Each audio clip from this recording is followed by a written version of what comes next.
What is up everyone, Movie Way, I'm back again with another top 10 video, and today is going to be my top 10 TV shows of all time. I don't really talk too much about TV shows on this channel. I'm definitely more of a movie person, but I've been watching a couple of things lately and it made me want to talk about this.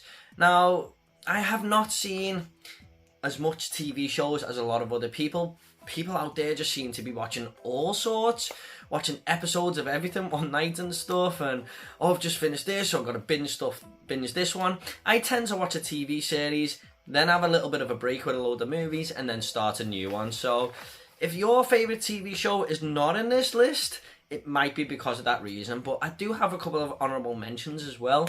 So let's just get into them before the top 10. And don't forget to leave your top 10 TV shows down below, and I'll reply to you all, I promise.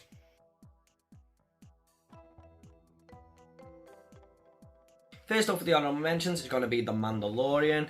I absolutely love this. My favourite thing from the Star Wars universe. And Pedro Pascal is just awesome in the lead role as the Mandalorian. Can't wait for season 3. Next up we have Stranger Things, which I've just finished of season 4.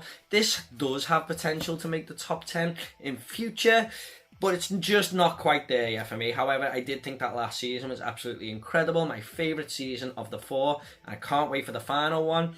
And the spin-offs that we're meant to be getting. The Fall is another one that is kind of done now, although it does have 3 seasons. And I've done a full review of this on the channel, basically about a serial killer going around Belfast, killing women basically, and it's up to the police to catch him, and you get both sides of the story, and he's got a family life at home and everything. Really, really good series, but a bit of a dark one at times. Just going to throw this one in here really quickly because it was part of my childhood. Kenan and Kel, yeah, a Nickelodeon favourite that I absolutely adored. South Park is another one that I delve in and out of, but every time I watch it I have so much fun with it. Great characters like Cartman, obviously, one of the greatest TV characters ever. And finally, please do not get upset here, but this just didn't make it. That is Breaking Bad. I had a good time with this show. I really enjoyed it. Thought the concept was brilliant. Bit of a slow first season, and I don't think it reached its ultimate potential until the 5th series, but I did enjoy it. It's an 8 out of 10 show for me, and if I was doing a top 11, this probably just would have come 11, but just didn't quite make it for me. So let's just get into it with number 10. Number 10 is going to be a show that we're only about halfway through, I think, and it has the most potential to move up this list, possibly coming in even in the top 3, and that is Cobra Kai. I am very, very new to this show. I started watching it about 5 months ago, and I binged it all within 2 weeks, I think. I absolutely fell in love with this show. The story is brilliant, the way it takes the concept of the Karate Kid and flips it on his head and incorporates all these brilliant characters into it, especially Johnny, who is just one of my favourite TV characters of all time now. Oh, I'm sorry. I think what I meant to say. It's quiet! And he's going up against his old arch enemy, Daniel LaRusso. And I really do like the dynamic between the two. They both think they're right all the time, but most of the time they're both very wrong as well. And it's just how all these characters deal with what is going on in the town of Sun Valley, which is just a really, good looking place to live. And we've got all these dojos competing against each other, and Johnny Lawrence decides to bring Cobra Kai back, much to the annoyance of Danny LaRusso. But we've got lots of new characters in there, like Miguel, who the story sort of focuses around, and it just introduces them bit by bit. And I absolutely love this show. I absolutely fell in love with it, and it's just got that cheesy 80s vibe to it, but it just totally works. I cannot wait for season 5 that is coming in September. It can't come quick enough, and I do feel like this will move up the list in time. But at 30-minute episodes at most, this is just one of them that is so easy to watch, and I highly recommend it. I didn't even like the sound of it going in because I'm not a massive fan of the Karate Kid. I think it's just okay, but this just surpassed expectations in every single way possible. So number 10 is Cobra Kai. Number 9 is going to be a British comedy that has finished now. It has. I think it got 3 seasons and a couple of Christmas specials, and that is The League of Gentlemen. Absolutely genius humour that this show went for. Basically a sketch show that takes place in the town of Royston Vasey, where all these absolute weirdos live. And you've got like these shopkeepers who don't want any customers because, you know, they just like keeping themselves to themselves, but it's a local shop, they need customers. And you've got people like Papa Lazarou, who's this circus leader who comes into town and just starts robbing everyone's wife and stuff. Oh, you're my wife now. They've got the butcher who sells this special stuff, and it's like a little weird take on being a drug dealer that some of the town are in, and they go in and get the special stuff and get out. It's just a really, really clever show. The humour is absolutely on point. It's kind of one of them. It's dark comedy, but it just works for what the theme of the show has going for it, with just a bunch of dark characters who are just really scruffy looking and sinister and not your average everyday person. And Royston Vasey is just an absolutely wacky town to live in, but an absolute genius show. I highly recommend it. I can't wait to actually go back and watch these again, because my wife has never seen them. I can't wait to show them all again. But me and my family used to love this show. We all used to watch it together. Absolute brilliance. And that is The League of Gentlemen at number 9. Number 8 is going to be another British TV show, and that is Line of Duty. This is about a corrupt police unit that investigates other officers to see if they're, you know, being corrupt, you know, doing things behind the scenes. And the main characters you have here, the 3 of them, they sort of dig deep and don't let anything go by. You know, they are committed to their job. And some of the interviews that take place here, you know, you get a sweat on watching it really, because you're like, have these characters got them? Is he lying? You don't quite know. But this goes down all different, you know, paths. You know, we got all different characters coming into it and stuff. And each season tells sort of a different story involving one police officer that's getting investigated, and it goes from there. And then series 2 will tell another part of a different police officer that's just been introduced, and we have to find out a lot about their backstory. But some of the greatest TV I've ever seen involves season 3, the finale. I mean, if I was going to do a top 10 TV episodes of all time, this episode would be in it. I remember watching it just going, oh my god, this is absolutely amazing. And this actually did push my channel a little bit back in a year ago when I think it was season 6 or 7 was airing. I done episode reactions every week, and it really did push my channel, so I've got that show to really be thankful for there. But I think it's the most watched British TV show ever, or one of the episodes, the finale in the last season, was the highest ever. So I do think they're going to bring another one out. Whether they need to or not, I don't know. I'll take it or leave it. But it does feel like they're sort of cash grabbing if they do another one. But there you go. But exceptional TV. And what I love about it when it's going on, everyone is discussing on social media what they think is really going on in the background. Twists and turns all over the place, and some very, very dark moments involved with some of these characters as well. So number 8, is Line of Duty. Number 7 is going to be Friends, one of the funniest TV shows ever, if not the funniest. Seen a lot of hate for this online recently from the younger generation who say it's not funny and it's annoying, and I just don't get that at all. I absolutely love Friends. It's absolutely brilliant. Over these 10 seasons, you just fall in love with these characters. They all just basically drink coffee and hang out in their apartment, and you kind of want to be there with them in their gang. They just live this absolute brilliant life in New York, all just having fun together. And this has given me some of the funniest ever moments in TV history, like where Ross has a nervous breakdown and starts inviting everyone over to his apartment and making fajitas. And then, you know, you got other episodes where the gang suspect that Chandler and Monica are dating behind their backs, and they want to get to the bottom of it, so they send Phoebe in to flirt with Chandler and stuff. It's just absolutely brilliant writing, you know, some of the best writing I've ever seen, actually, and everything just works. I mean, you don't need me to talk about Friends too much, everyone has seen this. Brilliant characters that you get to know and love over time, and this show just sticks with you. You know, it's got its fans all over the world, and rightly so. Quite possibly the greatest American sitcom ever made. Number 7 is Friends. Number 6 is going to be The Simpsons. I'm not really sure that there's anyone watching this video who has not seen one episode of The Simpsons at least. Possibly the most popular TV show of all time, and I think we're on about 30 seasons now. This has been running from like 1990, I think. And it just takes place around the town of Springfield, involving this family, The Simpsons. And that's basically it, you know. Each episode just tells a different story. And Homer Simpson is definitely the greatest American of all time, isn't he? Everyone can see, every guy can see a little bit of himself in Homer Simpson, of course.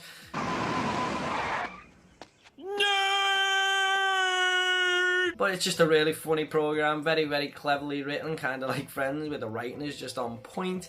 Each episode just is interesting. You know, you got so many memorable ones like Itchy and Scratchy Land, Lisa who falls in love with the substitute teacher, Mr. Bergstrom. I mean, as it's gone on, I don't think the latest seasons are as good as the earlier ones, where it sort of peaked at season 3 for a long while there. But I still enjoy every one I see. I mean, it does have a couple of weak ones, but most of the time, The Simpsons is on point and just is there to entertain you. I mean, I could probably do a top 100 Simpsons moments on this channel easily, and easily think of 100.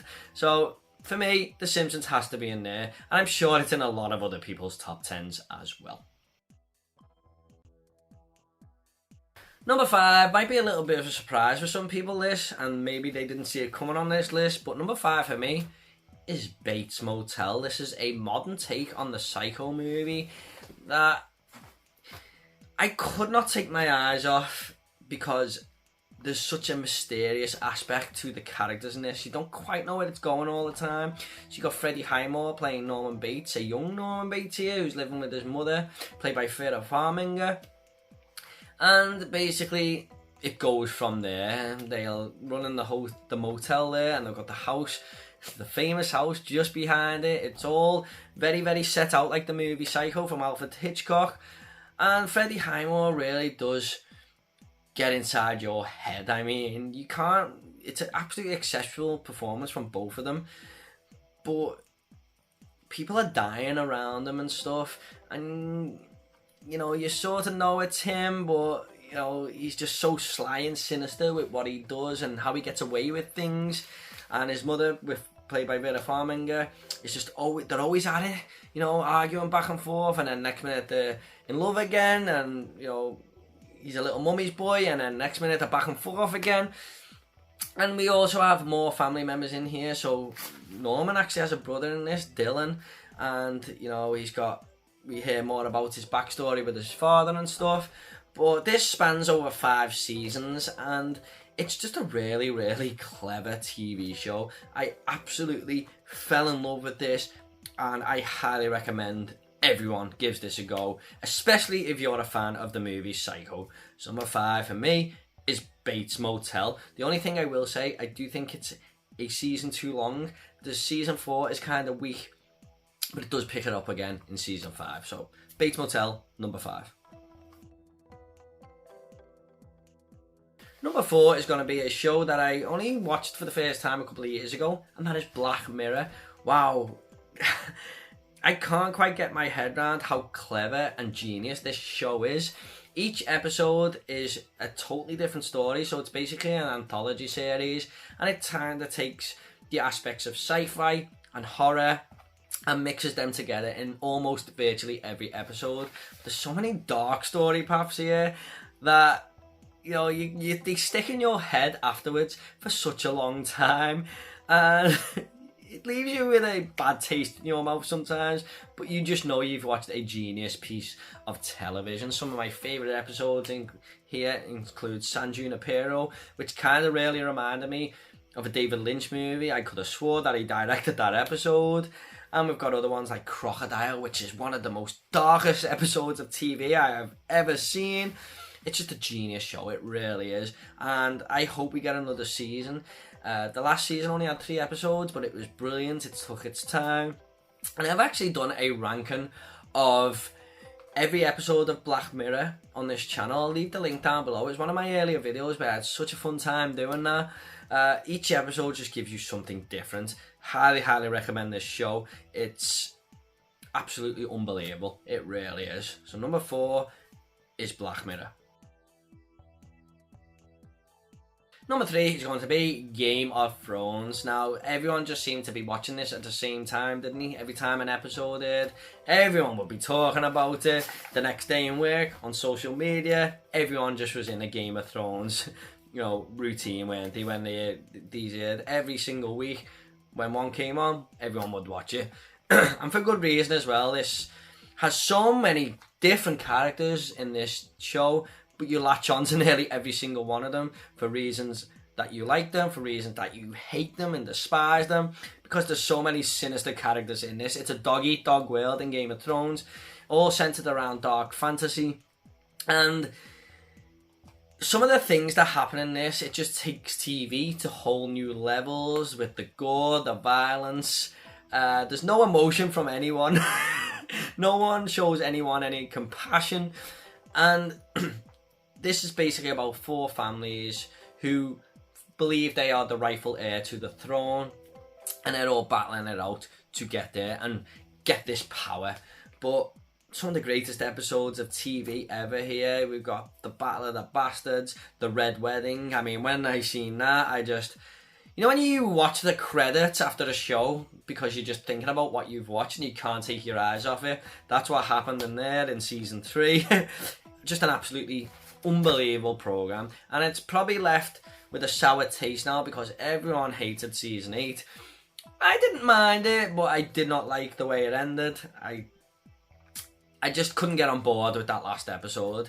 But I didn't hate season 8 as much as a lot of other people, but the build up was so much. You were just thinking all the time with each season, how is this going to pan out? And the way it did pan out was a little bit disappointing, I suppose.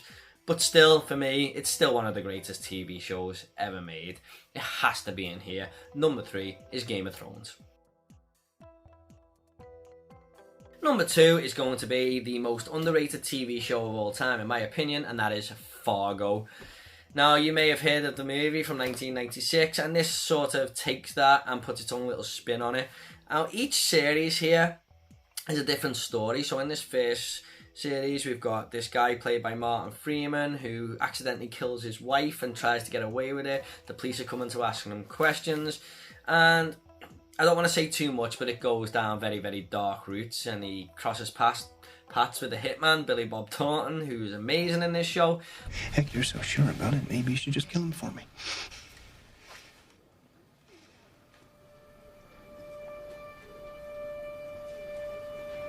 You're asking me to kill this man. Then the second season, we go back to the 70s, and it tells the story of one of the cops from the first season and how he took down this family, of this mafia family. And then we got the third season, which jumps back up to the 90s there, telling the story of these 2 brothers, and it all takes place in the same town, and they are sort of linked slightly, but I love each season for the story it tells, and it's absolutely some of the greatest writing ever. I mean, I can't quite believe how they weave this show together. It's absolute genius. And if you have not given this show a go, please do. Some of the greatest moments I have ever seen in TV history are involved in this show. I recommend this show to everyone, and everyone who takes my word for it comes back to me and says, yeah, you were right, this is one of the best shows ever made.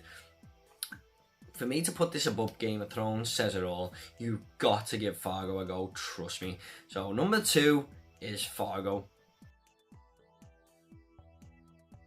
Number 1, though, is a show that will be very hard to dethrone ever, but never say never, but this will probably remain number 1 for a long time. It's been number 1 for the last 15 years since I first watched it, and that is 24, starring Kieva Sutherland. And this is basically about a guy who is a counter-terrorist unit officer, and he has to take down terrorists who are trying to bomb the city and stuff like that. You know, you get your usual terrorists that you get every day that are sadly in this world, and Kieva Sutherland, who plays Jack Bauer, has to take them down and uncover things that are about to happen before they happen, and he is pushed to his limits in this show. And each episode is actually an hour of the day, and it takes place over 24 episodes. Sounds like a bit of a daunting task, especially that there's like 8 seasons, but you can't take your eyes off it. I remember I got season 3 for Christmas, and I'd finished it by the day after Boxing Day. Yes, 24 episodes, that's how quick I watched it, because I get so addicted to it. But definitely, like I said about a few of these shows, some of the greatest TV episodes of all time are in this show. I mean, there's a roulette scene in a jail. There's people having to kill their best friends to save, you know, the city and stuff, save the world. It goes for it. And when I said Game of Thrones takes TV to whole new levels, it all started with 24. I mean, I couldn't quite believe that a TV show could do this to me back in the day. It was one of the very first TV shows and dramas that I got into, but it's just absolute amazing. It really is. Jack Bauer, the greatest TV character of all time. A 10 out of 10 character in a 10 out of 10 show. You really do latch on to some of the characters here, especially Jack. I can't recommend it enough. Number 1 is 24. Okay guys, hope you all enjoyed this top 10 TV show list. I know that there's probably a few surprises in there that you maybe didn't expect to see, but this is just my list, remember. Leave your list down below and I will reply to you all, I promise. I would love to see some of your choices. And is there any TV shows that you think I need to watch? I know I get recommended so many, like Ozark and stuff that I haven't watched, The Wire. I've even watched The Sopranos, yeah, so hence why they probably weren't in this. So let me know down below, is there any TV shows that you think I should watch? And maybe I'll come back in a year or two with a new list, who knows. But for now, this is just my top 10. So leave your comments down below and I'll get back to you all. Take it a little easy, guys, and I'll see you all in the next video.